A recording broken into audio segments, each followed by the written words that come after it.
Na naman tayo, ranking food. Kahit katatapos lang mag-treadmill. Corn dogs. Masarap siya, pero di ko masyado, okay na rin. Kaso oily, so pwede na siya sa 5.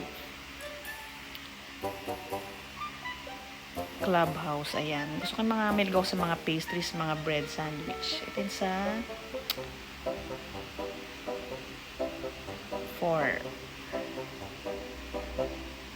Ayan, ano ba to? Ito yun sa 6. Ano ba to? Fries? May ako sa fries, pero kasi oily. So, natin sa 7.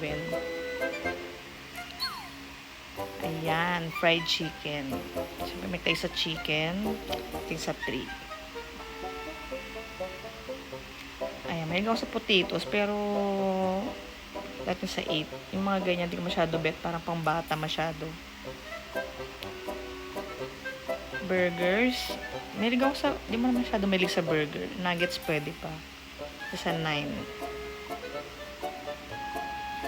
Curry.